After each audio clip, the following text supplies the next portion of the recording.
that very kind introduction, and thank you all for coming along tonight. It's great to see so many people here.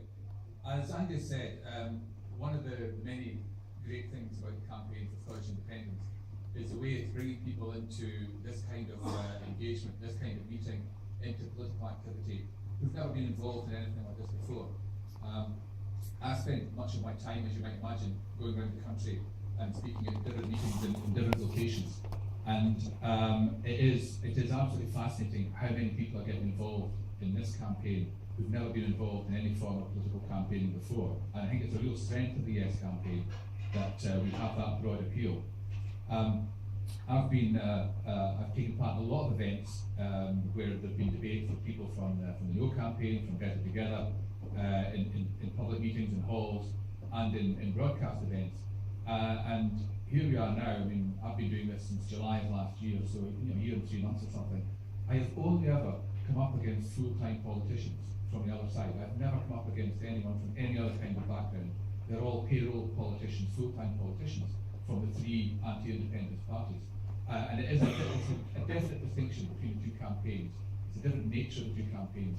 Yes, Scotland is a genuinely grassroots, all parties and no parties campaign. Whereas I think we are up against what is fundamentally a political party-based no campaign. I don't do very much in the way of long speeches nowadays. You'll be glad to hear.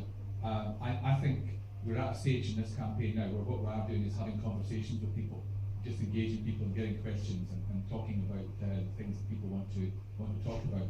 But there's one particular bit of audience participation that I always do wherever I go, and if you'll bear with me, I wouldn't mind doing it tonight, because it can be quite interesting. Could I ask you all, I mean, all of us know people, friends and family, people we work with, people we socialise with, and I know that, lots of us are talking about the referendum campaign and talking about independence. So I'd just like to ask, I mean, just on a show of hands, if you could, I'd just like to ask how many people in the hall know someone from their own circle of friends and family and acquaintances. Do you know someone who was intending or was thinking they're going to vote no and are now intending or thinking that they're going to vote yes? Could you stick up your hand if you know someone who fits that category? Right, now, I'm not great at arithmetic. It's the only thing I've got in common with Alistair Darling. That looks like about half the room. That's what half the room would be. Thank you very much, Hugh. Thank you for that. So you'll know where I'm going with this. The next question I'm going to ask is, do you know anyone from that circle of acquaintances and friends and family? Do you know anyone who was thinking, who's intending to vote yes, and who's now intending to vote no? Do you know anyone in that category? Can I ask around the room? I've got 1, 2, 3 people. Okay, now what I can say to you is, I've been asking that same question, or those two questions, at meetings all around Scotland from the beginning of the year, and I always get exactly that response. And it's amazingly consistent. It's almost always half the people in the room know someone who's moved from no to yes. And quite often, most often, actually, nobody in the room knows someone who's heading the other way. And if there are people who know someone heading the other way, it usually is 1 or 2 people. So that's anecdotal, but it's now becoming pretty big anecdotal, because I've got my colleagues doing the same thing going around Scotland. So the only direction of travel in this campaign is from no to yes. I mean, we know this from our own research. We mentioned earlier, Angus mentioned at the beginning, about filling in the cards about where you are on a scale from 1 to 10.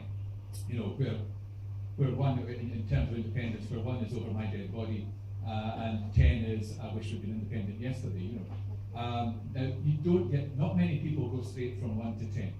I'd be honest. I have to, 1 or 2 have done that. You do meet people who say flat out, I'm dead against it. 5, 10, 15 minutes later, they change their mind. Oh, I see what you mean. Yeah, I'll probably go yes. It's very rare. What's much more common is that people move along that line. They wherever they start from, you can nudge them along.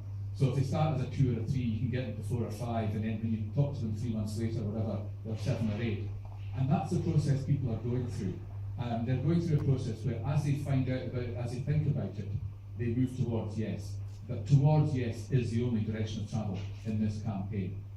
And one of the key things, and it's why we think it's so important to talk and to have conversations, is the definite link is between people feeling informed and then people intending to vote yes. In our own research, we are already ahead in this race among the part of the population that regards themselves as being informed about the referendum debate. Now, people mean by that what they mean by, you don't throw them on it. But simply, if people regard themselves as having enough information, as being informed, then already they're more likely to be voting yes than no. And our job, all of us who are supporting a yes vote between now and next September, is to make sure that everybody in Scotland is engaged in the conversation, hears the facts, gets past some of the mistakes and misapprehensions that people have about independence, and I'm in absolutely no doubt, as we go through that process, we will get a majority of people voting yes next September. I'm in no doubt about that. So, I think, both Carolyn and Alan have talked a bit about some of the issues that are really driving the debate and that people feel emotionally connected to. And one of the ways in which we characterise this is to talk about three things.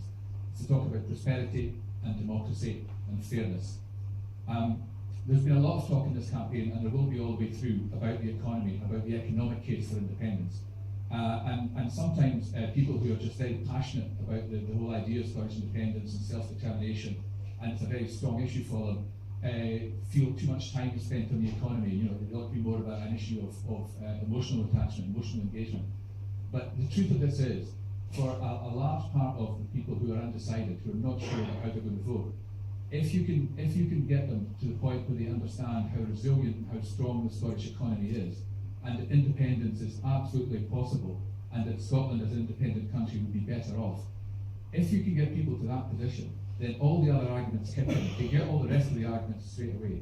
The point has been made that why should Scotland, if we can, as we know we can be, a successful and prosperous independent country, if you know that about yourselves, then why would you accept a situation where most of the time you have governments you didn't vote for with policies you find unacceptable? There is no reason to put up with that. Why would you have George Osborne in charge of your welfare policy and David Cameron in charge of your economy? You'd only put up with those things in Scotland if you absolutely had to, if there was no alternative. We have a very, very attractive alternative to that: self-determination as an independent country. So it's very, very important, and I know not everyone in the room will necessarily already be yes voters. I'm hoping there are people here who are still thinking about it. But one of the key parts of this debate to get informed about, to get the facts about, is the strength of the Scottish economy. We know at the point of independence, Alan made this point, we'd go straight into the top 10 of world economies in terms of wealth per head of population. And yet for most people in Scotland, it doesn't feel like we're living in a rich country, because that wealth is so unequally and unfairly distributed. And why should the 8th wealthiest country in the world have the levels of child poverty and fuel poverty that we have in Scotland? I think it offends that Scottish sense that we do have a sense of duty and responsibility to one another, and that sense of duty and responsibility doesn't begin and end at your own front door. That's a very strong part, I think, of the Scottish way of life. Alan and Carolyn both represent important parts of the Scottish political tradition. But I think wherever you are on the political spectrum in Scotland, and I spend a fair bit of time nowadays talking to people from the business community who are sympathetic to independence, and even people whose vision of a Scotland of the future is of a low tax, business friendly Scotland, which is a perfectly valid point of view. They absolutely accept and buy into the notion that an independent Scotland has to be more inclusive, that people can't be left out, people can't be left behind. No one wants the levels of inequality and unfairness that we have in Scotland right now. I think it goes against everything that people regard themselves as valuing in Scottish society. So those arguments around prosperity, around democracy, and around fairness, the fair of Scotland, are the things that I think are driving this campaign, and they are the things that are moving people towards yes. Now, I don't, as a matter of fact, think that the campaign that's been run against us, the No campaign, the Better Together campaign, has many places left to go. Frankly, in the last year, I think just about every scare story that could be run about Scottish independence has been run and tried again. And there's always a law of diminishing returns in these things. And I do think that campaign is running out of steam. I do feel that they have more or less exhausted the supply. They've got to the bottom of the well of scare stories, and it's hard to imagine what else there is to come out. And the response they're getting is not the response I think they hoped for. And I think it's much more difficult to see where that campaign goes than to see where this campaign goes, to see where the Yes Scotland campaign goes. As more people become informed about the issues, as the white paper gets published later this month, which I think is a very important landmark point in the campaign, as people in their own time begin to tune in and engage, then I think the appeal, the logic becomes more apparent. And again, I think probably people in the room will know this themselves. For a lot of people, for perfectly understandable reasons, will only come to this debate and only make their mind up pretty late in the day. We've had this said to us. The most extreme version I've heard of this was someone who said to us, don't come back to me until 2 weeks before the referendum. On the basis, he said, because by that time, your campaign and the other campaign, you'll have your arguments finally honed, you'll have them finally tuned, and that's the point at which you're just going to hear what both campaigns have got to say, and then I'll make my mind up. Now, that's a fairly extreme statement of it, but I think a lot of people in Scotland will genuinely leave this fairly late. They'll tune in their own time, but at the end of the day, they will make the decision fairly late. And that's just one of the realities of modern campaigns, is that you can see it in evidence around the world, that quite often you get changes and you get movements, and you get people really forming a view fairly late in the campaign. And I think that might happen this time around as well. But for all the reasons I've given, and with all the work that we do around the country, I'm in no doubt whatsoever that the outcome next September will be a majority in favour of yes. So it's a great pleasure to be with you here tonight, and like my colleagues in the panel, I'm looking forward very much to your questions and to having that conversation. Thank you very much indeed. Thank